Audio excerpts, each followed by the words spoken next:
نئی فلم آئی ہے، اس میں فلاں ایکٹر ہے، فلاں ہیرو ہے، بال اس کی طرح، کپڑے اس کی طرح، پینٹ پھاڑ لیا، صرف ایک نچنیاں کو دیکھ کر کے، ایک مجرا کرنے والے کو دیکھ کر کے اپنا آپا کھو گیا، اپنے آپ کو بدل لیا۔ اور ہمارے گھر کی خواتین صبح سے شام تک سیریل کے سامنے، ٹیلی ویژن کے سامنے، اور خواب وہیں سجا رہی ہیں کہ شاید ہمارا بھی گھر ایسا ہی ہو، ہمارا لباس بھی ایسا ہی ہو۔ میرے عزیزوں، دنیا کیا کرتی ہے اس کی تمہیں فکر نہیں ہونی چاہیے۔ عورتیں اگر کسی کو دیکھتی تو وہ سیدہ کائنات فاطمہ الزہرا کو دیکھتی، کم سے کم یہ سیرت کا مطالعہ کرتی کہ ان کا دوپٹہ کیسا تھا، ان کا لباس کیسا تھا، ان کے رہن سہن کیسے تھے۔ اس کو چھوڑ کر انہوں نے آج مجازی عشق کے اور مجازی یہ اسکرین کے اوپر اپنے دل دے بیٹھے۔ اور اسی طرح مردوں کی حالت بھی یہی ہے، نوجوانوں کی۔ اے نوجوانوں، تمہارے ہاتھ میں بنگڑیاں تک انہوں نے پہنا دی، کانوں میں بالیاں تک پہنا دی، بالوں میں چوٹیاں تک لا دی، کیا کیا کر دیا۔ یہاں ہمارے اچھے بھلے مرد کو عورت بنا دیا، جی عورت بھی نہیں مخنث بنا دیا۔ اور اس پر یہ مزید یہ سمجھتا ہے کہ یہ فیشن ہے، یہ فیشن ہے۔ ارے ادھر سے پھاڑ کر کے پہننے والا، ننگا گھومنے والا اگر فیشن زدہ ہے تو پھر کتا اور بھینس بیل بکری یہ زیادہ فیشن زدہ ہے، بے شک، کیونکہ وہ تو کپڑے ہی نہیں پہنتے۔ اگر ننگا ہونا ہی فیشن ہے تو جانور سب سے بڑے فیشنیبل ہے۔ میرے عزیزو، جنگلی دنیا کو نہ دیکھو، جو جنگل راج بنانا چاہتی ہو ان کو نہ دیکھو۔ اگر تمہیں زندگی کے ایمان کے مزے لینا ہے تو مدینے والے کی طرف دیکھو۔ بے شک، بے شک، نبی پاک صلی اللہ تعالیٰ علیہ وسلم کے اخلاق سے بڑھ کر کسی کے اخلاق ہے؟ نہیں، ان سے بہتر کردار کس کا ہو سکتا ہے؟ میرے عزیزو، آج دنیا اگر تم سے بھی منہ پھیر رہی ہے تو اس کی وجہ یہی ہے کہ تمہیں خود نبی پاک کی سیرت نہیں معلوم۔ ایک میں اپنی بات بتاتا ہوں تجربے کی۔ ایک بار ایک ٹرین سے میں اتر رہا تھا، ایک نوجوان نے، میلاد کا دن تھا 12ویں شریف کا، اس نے مجھ سے پوچھا کہ کوئی ایسا عمل بتا دیجئے جو رسول اللہ کو خوش کر دو۔ سبحان، ربیع الاول شریف میں آپ بھی کمکمے لگاتے ہوں گے، سجاتے ہوں گے نا گلیاں، جلوس بھی نکالتے ہیں، ساری چیزیں کرتے ہیں، لیکن کچھ کام اور بھی ہیں تمہارے ذمہ۔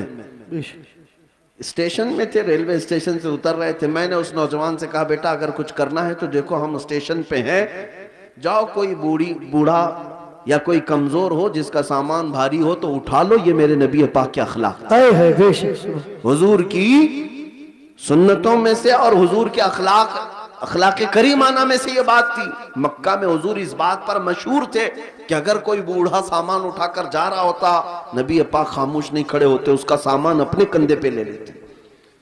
ہاں، حضور اکرم صلی اللہ تعالیٰ علیہ وسلم کے متعلق حضرت خدیجہ الکبریٰ رضی اللہ تعالیٰ عنہ نے بھی یہ فرمایا کہ آپ بوڑھوں کا، کمزوروں کا بوجھ اٹھاتے ہیں، اللہ آپ کے ساتھ برا کبھی نہیں فرمایا۔ میرے عزیزو، میں آپ کو ایک تجربے کی بات بتا رہا ہوں۔ وہ نوجوان گیا ڈھونڈتے ہوئے، ایک بوڑھی عورت اتر رہی تھی 2 بڑی تھیلیاں لے کر، اس کے پاس گیا کہ اماں جی یہ مجھے دے تو میں پہنچا دوں گا آپ تک۔ پہلی بات میں ظاہر سی بات ہے اجنبی کو کون سامان دے گا؟ اس نے منع کیا کہ بھائی چھوڑ دو، میرا سامان مجھے لے جانے دو۔ وہ نہیں دے رہی تھی، اس نے ضد کیا کہ مجھے دے دیجئے۔ وہ خاتون کہنے لگی پہلے یہ تو بتا تو کولی ہے یا سامان اٹھانے والا ہے؟ ڈریس سے تو نہیں لگتا، کہیں میرا سامان اٹھا کے بھاگ گیا؟ اس نے حقیقت بتائی، اماں جی بات یہ ہے کہ آج 12 ربیع الاول ہے، سبحان، ہمارے پروفیٹ محمد صلی اللہ تعالیٰ علیہ وسلم کا جنم دن ہے، اور ہمارے نبی پاک صلی اللہ تعالیٰ علیہ وسلم بوڑھوں کا اور کمزوروں کا بوجھ اٹھاتے تھے۔ ان کی یہ عادت تھی، میں چاہتا ہوں کہ ان کی وہ ادا پر میں عمل کر کے ان کو خوش کر دوں۔ سبحان، سبحان، اس عورت کے دل پر یہ بات لگی، وہ نان مسلم تھی، اس نے سامان اٹھا لیا، جہاں تک جانا تھا وہ خاتون کے ساتھ گیا، ٹیکسی کیا اور بھیج دیا، نمبر شیئر کر لیے تھے، وہ عورت چلی گئی سامان لے کر۔ میرے عزیزو، 6 مہینے گزر گئے اسی طرح سے۔ وہ نوجوان مجھ سے کہتا ہے کہ مجھے تو خبر نہیں تھی، بات آئی گئی ہو گئی، ایک بار اس طرح سے کسی کی مدد کر لیا، لیکن 6 مہینے کے بعد وہ ایک خاتون جو کرسچن تھی، وہ فون کر کے کہتی ہے کہ بیٹا کیا حال چال ہے، تجھے یاد ہے ہم اسٹیشن میں ملے تھے اور تو میرا سامان اٹھایا تھا؟ کہا ہاں اماں جی یاد ہے۔ کہا کہ پچھلے 6 مہینے سے میں تیرے نبی کی سیرت ہی پڑھ رہی ہوں، اے ہو سبحان اللہ سبحان سبحان نے مجھے ان کی طرف ڈائیورٹ کر دیا، اور ہر دن ان کی بات پڑھتی ہوں تو مزہ کچھ اور ہی آتا اے ہو سبحان ہے، لطف کچھ اور ہی آتا ہے۔ سبحان عزیزان گرامی وقار، آج بھی دنیا تمہارے نبی کو اگر پہچانے گی تو تمہارے اخلاق سے پہچانے، بے شک سبحان تمہارے کردار، تم ترجمان ہو اپنے نبی پاک، بے شک لہذا تمہارے یہ زندگی گزارنے کے طور طریقے ایسے نہیں ہونی چاہیے کہ دنیا تم کو دیکھ کر کے یہ کہے یہ نہایت گندے رہنے والے کہاں کس دین کی طرف بلائیں گے، نہ ان کے ہاں پاکیزگی ہے، نہ طہارت ہے، نہ صفائی ہے۔ آج نشہ اگر کہیں بکتا ہے تو لوگ تمہاری طرف اشارہ کرتے ہیں، بے شک پتہ پوچھو کہ نشہ کہیں ملتا ہے تو مسلمان محلوں کی طرف اشارہ کر دیں گے، کرتے بھی یہی ہیں، بیچتے بھی یہی ہیں۔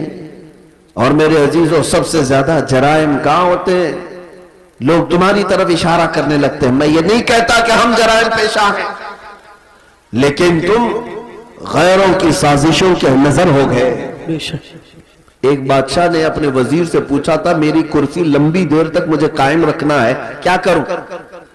وزیر چالاک تھا، اس نے کہا روز روز نئی اسکیمیں دیتے رہو گے، کھائیں گے پھر پوچھیں گے تمہیں کہ پھر نئی اسکیم کیا آئی ہے۔ اگر لمبی دیر تک اپنی کرسی قائم رکھنا چاہتے ہو تو ایک ہی کام ہے، اپنی پوری رعایا کو نشہ کھلانا شروع کر دو، اللہ چرس بھنگ ساری چیزیں ان کو پلانے کی عادت ڈال لو۔ بادشاہ نے پوچھا ایسا کیوں؟ کہا جب یہ سب نشیڑی ہو جائیں گے تو کب تمہاری کرسی کی طرف دیکھیں گے؟ جی ان کو ان کا نشہ مل جائے گا، بس وہ سوچیں گے بھی نہیں کہ کون حکومت کر رہا ہے، کون کرسی پہ بیٹھا ہے۔ جی اس فارمولے پر دنیا آج بھی عمل کرتی ہے۔ جی اگر حق بات کوئی جماعت دنیا میں کرتی ہے تو وہ میرے مصطفیٰ کے غلاموں کی جماعت۔ بے شک بے شک دنیا کو یہ پتا ہے کہ یہ اگر اٹھ گئے تو کرسیاں بھی ہلاتے ہیں، بے شک یہ اگر اٹھ گئے تو حق بات کے اعلان کے لیے اپنی گردنیں بھی لٹا دیتے ہیں، کٹا دیتے ہیں۔ بے شک اس لیے پوری دنیا نے طاقت یہ لگائی کہ ان کے محلوں میں نشہ زیادہ رہے، ان کے محلے میں عیاشی زیادہ رہے۔ یہ سارے فیشن کہاں سے شروع کیے جاتے ہیں آپ کو پتا ہے؟ آج سعودی عرب پوری دنیا کا ٹارگٹ بنا ہوا ہے، اسرائیل وہاں اترا ہوا ہے، امریکہ وہاں اترا ہوا ہے، رشیا، UK سب وہاں اترے ہوئے ہیں۔ ہم تو اسے مرکز اسلام مانتے ہیں، مکہ مکرمہ اور مدینہ طیبہ ہونے کی وجہ سے، اس لیے نہیں کہ بادشاہی حکومت ہے، لیکن جن کو پوری دنیا میں اپنے فیشن پھیلانا تھا پھیلا دیتے، لیکن عرب میں کیوں گئے؟ اس لیے کہ انہیں پتا ہے۔ بہت زمانے پہلے اقبال نے کہا تھا یورپ اگر کسی بات سے گھبراتا ہے نا مسلمانوں سے تو کس بات سے؟ یہ فاقہ کش موت سے ڈرتا نہیں ذرا، بے شک روح محمدی